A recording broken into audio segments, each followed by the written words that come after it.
حدیث میں آتا ہے کہ حضرت عیسیٰ علیہ الصلوۃ والسلام جب آسمان سے نازل ہوں گے، اب پتہ نہیں اتنی اوپر سے زمین پہ آئیں گے، یہ اسباب کے خلاف ہے نا، یہ بات انسان کے لیے تو ممکن نہیں ہے. جب آپ زمین کے خول سے باہر جاتے ہیں آکسیجن ہی ختم ہو جاتی ہے، زندہ رہنا ممکن نہیں ہے. لیکن عیسیٰ علیہ السلام کو اللہ نے اپنی قدرت سے زندہ رکھا ہوا ہے.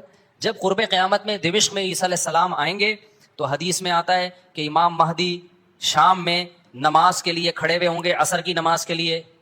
مصلی پہ مینار ہے، اس پہ کون نازل ہوگا؟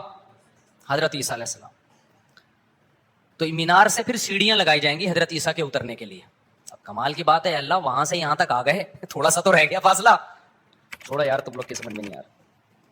ابے سوال پیدا ہوتا ہے کہ جب ادھر سے ادھر تک آ گئے تو تھوڑا سا تو رہ گیا ہے نا. اب یہاں سیڑھیاں کیوں لگائی جا رہی ہیں؟ بھائی دنیا کیا ہے؟ دارالاسباب ہے. ادھر سیڑھیوں سے جانا ممکن نہیں تھا، وہ اللہ اپنی قدرت سے ہی لے گیا. یہ دنیا دارالاسباب ہے، یہاں پہ کیا لگیں گی؟ سیڑھیاں لگیں گی. وہاں سے نیچے اتریں گے، اتنے بڑے بڑے بال ہوں گے جن سے پانی بہ رہا ہوگا، کیونکہ حضرت عیسیٰ علیہ السلام کو جب سولی پہ لٹکایا جا رہا تھا اس وقت آپ نے غسل کیا تھا، تو اللہ نے ان کی شکل کا کوئی آدمی کر دیا اور عیسیٰ ابن مریم کو آسمانوں پہ اسی حال میں اٹھا لیا. اور قرب قیامت میں جب نازل ہوں گے تو عصابۃ تغزو مع عیسیٰ ابن مریم، نبی نے فرمایا میری اس امت کے لیے جنت کی ضمانت ہے جو عیسیٰ ابن مریم کے ساتھ مل کے جہاد کرے. حضرت عیسیٰ نے آتے ہی کیا کرنا ہے؟ جہاد کرنا ہے. تو اور پھر ایسا جہاد ہوگا اما الاسلام و اما السیف، یا تو اسلام ہے یا تلوار ہے، بیچ کا کوئی راستہ نہیں ہے. اور تقاتلون الیہود، سب سے پہلے لڑائی کس سے ہوگی؟ یہود سے ہوگی، عیسیٰ ابن مریم کی، کیونکہ یہود نے آپ کو قتل کرنے کی کوشش کی تھی، تو اللہ تعالیٰ عیسیٰ ابن مریم ہی کے ذریعے ان سے انتقام لیں گے. خیر، اب ایسا نہ ہو کل وہ امام مہدی آ جائے. آج کل مارکیٹ میں امام مہدی کے نام پہ منجن ہے، ہر تھوڑے دن میں کوئی مہدی. میرے والد صاحب ایک واقعہ بتایا کرتے تھے، ہماری محلے کی مسجد میں ایک آدمی بہت نیک تھا، عبادت کرتے کرتے نا اس کی کھوپڑی گھوم گئی اوپر سے. بعض لوگ بہت زیادہ عبادت کرتے ہیں، دماغ خشک ہو جاتا ہے، خوراک ہوتی نہیں ہے، ہنسی مزاح کی کوئی بات ہی نہیں ہوتی، تو اوپر سے سیٹنگ کیا ہو جاتی ہے؟ آؤٹ. تو اس کی سیٹنگ آؤٹ ہو گئی. برا نہیں تھا وہ، میرے والد صاحب کے پاس آیا، کہنے لگا، میرے والد صاحب کو لوگ حافظ صاحب کہتے تھے، حافظ صاحب ایک بات آپ سے کرنا چاہتا ہوں، آپ ذرا نیک آدمی لگ رہے ہیں، صرف آپ سے کروں گا، کسی اور سے نہیں. والد صاحب نے کہا کیا؟ کہتے ہیں مجھے نا کچھ الہامات ہو رہے ہیں کہ امام مہدی میں ہی ہوں. والد صاحب ہمیں یہ واقعہ سنا رہے تھے، کہتے ہیں کہ میں نے اس سے کہا کہ بس مجھے بتا دیا، میرے علاوہ کسی کو قطعاً نہیں بتانا، ورنہ حالات کا میں ذمہ دار، کوئی بھی پیل دے گا، صحیح ہے نا. تو بس یہ میں مجھے بتا دیا نا، بس یہ ہم دونوں کے راز کی بات ہے اور اللہ کو پتہ ہے، کسی تیسرے کو بتانے کی بالکل بھی ضرورت نہیں. پھر والد صاحب نے اس کو بولا بھائی تو تھوڑا سا وظائف نہ کم کر دے، تھوڑا سا نارمل لائف میں آ جائے، انسان کا بچہ بن جا، تیری کھوپڑی کیا ہو رہی ہے سیٹنگ اپ. تو بہت سے امام مہدی اس چکر میں بنے ہیں، ہوتے نہیں ہیں. تو جب امام مہدی نے آنا ہوگا نا تو سب سے پہلی بات یہ کہ وہ مہدی ہونے کا دعویٰ نہیں کریں گے، ان کو لوگ کہیں گے کہ آپ مہدی ہیں. ان میں علامتیں دیکھ کے علماء ان سے خود کہیں گے، سارے پیچھے پڑ جائیں گے کہ آپ مہدی ہو. سمجھتے ہو کہ نہیں سمجھتے ہو؟ تو جو خود سے مہدی ہونے کا دعویٰ کرے وہ تو مہدی ہو ہی نہیں سکتا. اور جب امام مہدی ہوں گے تو عیسیٰ ابن مریم نازل ہوں گے. جس کے دور میں عیسیٰ نازل نہیں ہو رہے اس کا مطلب وہ مہدی ہے ہی نہیں. تو حدیث میں آتا ہے حضرت مہدی مصلی پہ کھڑے ہوں گے تو حضرت عیسیٰ علیہ السلام آئیں گے تو وہ حضرت مہدی ان کو مصلی پہ آگے کریں گے کہ آپ نماز پڑھائیں. لیکن حضرت عیسیٰ علیہ السلام کس کے حوالے کریں گے مصلی؟ کہ یہ نماز آپ ہی پڑھائیں گے. کیوں؟ مجھے اللہ نے نماز پڑھانے کے لیے نہیں، مجھے کس کے لیے بھیجا ہے؟ جہاد کرنے کے لیے بھیجا ہے. میں تلوار لے کے لڑائی کروں گا، یاجوج ماجوج کو قتل کریں گے. اب یاجوج ماجوج کہاں ہیں اس کے بارے میں کوئی صحیح بات ہمارے علم میں نہیں ہے. ویسے بھی اگر ہمیں پتہ چل جائے کہاں ہیں تو وہ دریافت ہو جائیں گے نا. اور قرآن کہتا ہے قرب قیامت سے پہلے وہ دریافت بولو نہیں ہو سکتے. تو اللہ نے چھپا دیا ہے ان کو. چھپا دیا ہے تو چھپایا ہے اس لیے کہ پہلے نہ پتہ چلے کدھر ہے. کچھ لوگ کہتے ہیں یہ چائنیز ہیں، کوئی بھروسہ نہیں ہے ویسے لگتا ہے کہ شاید ہوں، کیونکہ وہ جو ذوالقرنین نے دیوار بنائی تھی نا سیسا پلائی ہوئی اور پہاڑوں کے پیچھے دھکیل دیا تھا اور پھر بڑی تعداد ہو گئی ان کی، حدیث سے پتہ چلتا ہے شاید وہ، لیکن بہرحال کوئی یقینی بات نہیں ہے. تو یاجوج ماجوج ایک بڑی طاقتور قوم ہوگی جس کو حضرت ذوالقرنین نے سورہ کہف میں اس کا بھی تذکرہ ہے، پہاڑوں کو بند کر کے ان کو دھکیل دیا، کہیں چھپا دیا ان کو. تو قرب قیامت میں وہ نکلیں گے اور پھر دنیا میں تباہی مچائیں گے. اور پھر ان کو کون قتل کرے گا؟ حضرت عیسیٰ علیہ السلام. تو وہ ابھی نہیں نکلیں گے، جب نکلیں گے تو ان کا ابھی دریافت بھی نہیں ہو سکتے وہ. باقی وہ کچھ کہتے ہیں مریخ میں، کچھ کہتے ہیں کہاں ہیں، ہمیں نہیں پتہ کہاں ہیں. بہرحال بظاہر تو لگتا ہے زمین میں ہی ہے، کیونکہ ذوالقرنین جو گئے تھے مشرق اور مغرب شمال جنوب کا انہوں نے سفر کیا، اسی زمین میں کیا تھا سفر. تو واللہ اعلم. ہمیں بس اجمالی طور پر ان چیزوں پہ ایمان لانا ضروری ہے. ان کی ڈیٹیل ہمیں بتائی نہیں گئی ہے تو ہمیں ڈیٹیل میں جانے کی اجازت نہیں ہے. باقی قیاس آرائیاں ہوتی ہیں، صحیح بھی ہو سکتی ہیں، غلط بھی ہو سکتی ہیں. دوسرا واقعہ اس میں اللہ نے حضرت موسیٰ علیہ السلام کا بیان کیا، مختصر بیان کر دیتا ہوں.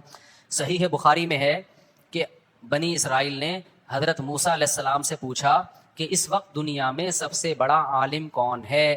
موسیٰ علیہ السلام نے فرمایا میں۔ کون ہے؟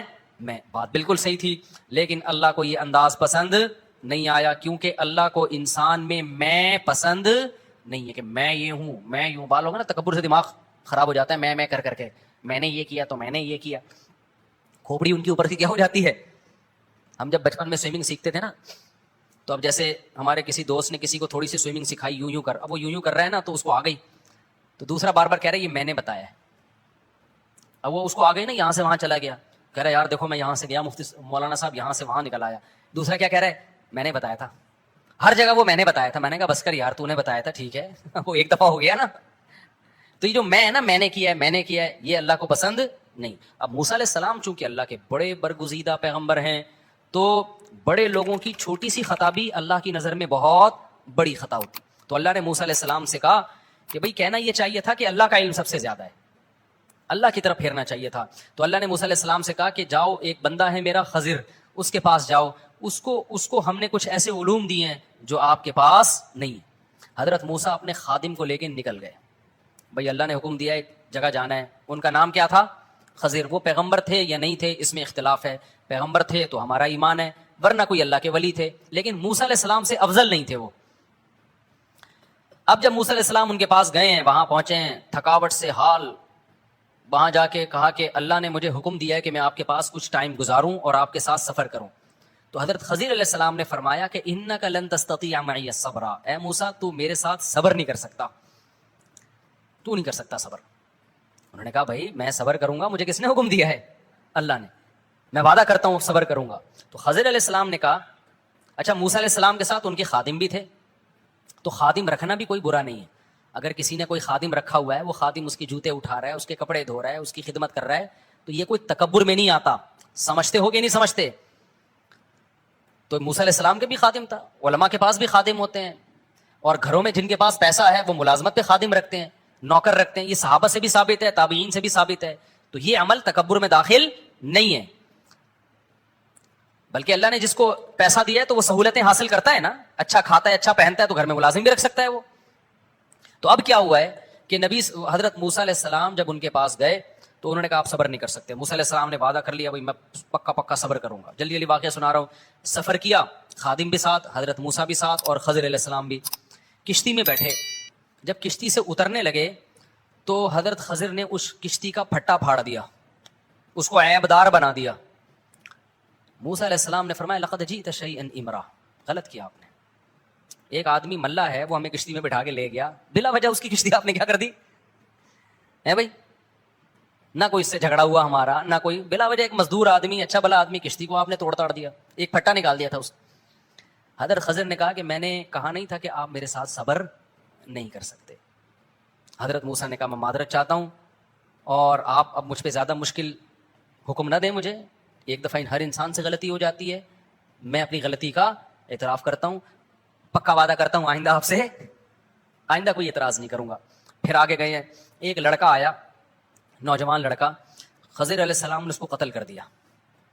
قال اقتلت نفسا زکیۃ بغیر نفس، حضرت موسیٰ نے کہا ایک اچھا بھلا لڑکا، کوئی گناہ نہیں ہوا اس سے، انسانی جان کا قتل اتنا بڑا جرم ہے، ایویں ہی بندہ مار دیا آپ نے، بھائی بندہ ہی مار دیا آپ نے۔